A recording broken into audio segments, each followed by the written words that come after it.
That's what makes this show so valuable. Yeah, we're not just spewing stuff that we off the top of our head. We're bringing guys in that are smarter than us. Consider us as your real estate concierge. Call me all things real estate, credit, refinancing, buying a house. And now, the show that gives you the latest and most relevant housing market news. Real Estate Radio Boston with financial expert Rick Scherer and legal professional Ali Alavi.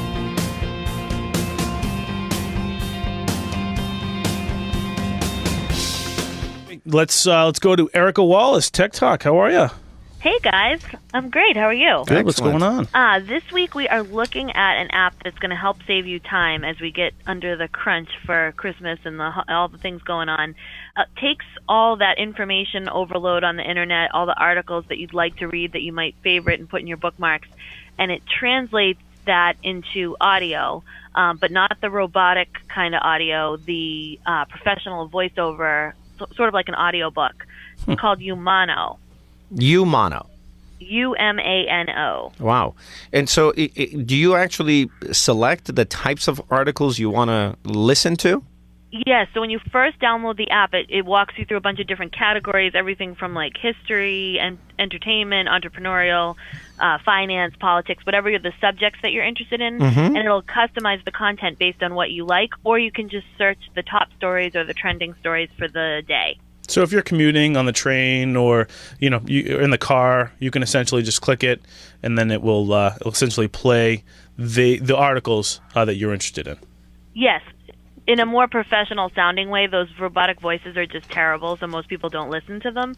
This sounds more like a professional newscast, and for the financial news and the things that are the articles you want to keep up with just for your industry and your business, it's a great way to do it on the go. How do they get the app? If they go to umano.com or just search UMANO in the App Store for iTunes or Android. Excellent. Great. Thanks, Erica. Thanks, Erica. I mean, let's face it, we're fortunate because we're dealing with the city of Boston and the vicinity towns. We have the perfect elements that attracts both international investors, institutional investors, or what you call the grandma, sort of ma and pa. Your original type of Boston investor. Exactly. Yeah. Because you got the best biotech sector. You got the best education. You got hospitals, the best medicals. Right. Exactly. Financial. And financial. So what should we sort of foresee for 2014 in your professional opinion? So I think 2014, I'm going to theme it the return to normalcy in the market. Okay. We had this crazy year where everybody went gung-ho. I think a lot of people who had that capital to deploy got it out there, so it's going to slow down. We're going to see, like you mentioned earlier, with Rick, rates are inevitably going to go up a little bit. We've had very good economic fundamentals in stock market and other industry. So I think that, the price points that we've hit are here to stay, but, it's going to flatten out. We're going to see, 4 or 5% yields continue on these assets. We're going to see, people still interested, but I think that it's going to stay consistent and it'll be a little bit more predictable this year as far as asking price and offer price. What tools do you guys have that you can help a landlord, wannabe landlord, move forward? Well, on the sell side, the real value that we provide is we have a flexible marketing approach so that we can do a full-scale marketing engagement or we could do a discrete off-market sale. Right. We work with a ton of really qualified buyers, and we know what these buyers are looking for, and we'll bring the right buyer to your property if you want to do a discrete off-market sale. We're out here every day. We got the pulse of the market. Right now, if you're sitting there looking at your computer for MLS for the right one to come up, it's probably not going to happen. Right. We'll find something. We're proactive, not reactive. Awesome.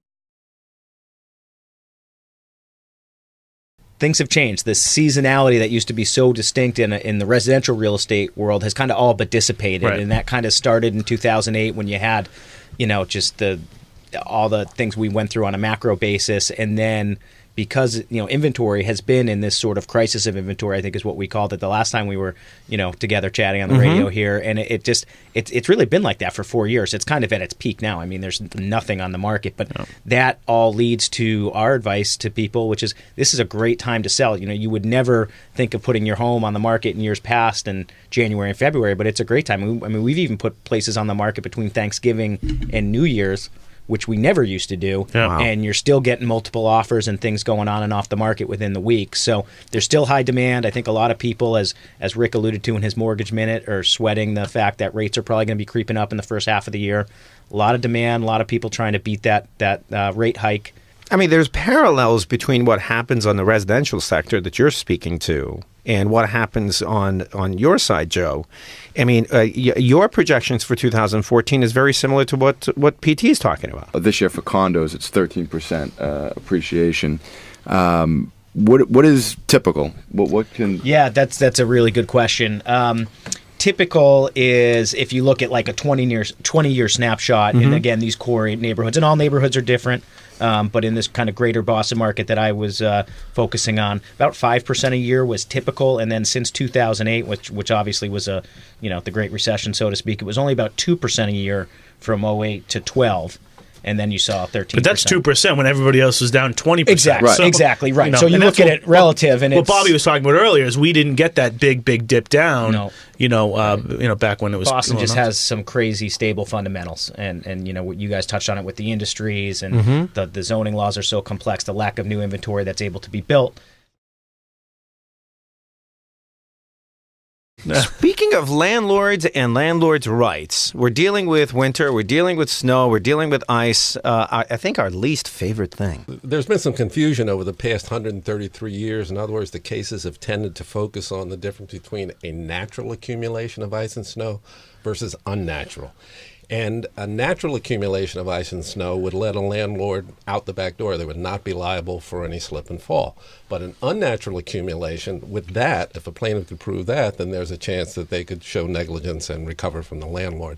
But the problem is that people got lost in not reasonable care, not taking care of people. Sure. But like, was it in the sun too long? Did it melt and freeze and melt and freeze? Did it become natural to unnatural? So finally, about 3 years ago, the SJC took the bull by the horns and changed the law and took it back to a reasonable care standard, which essentially what I tell my clients is, listen, we all know that if you got ice and snow, you're going to slip, you're going to fall. Get out there, shovel, salt, sand, make sure it's done expeditiously and done well. Now, can you leave it up to your tenants?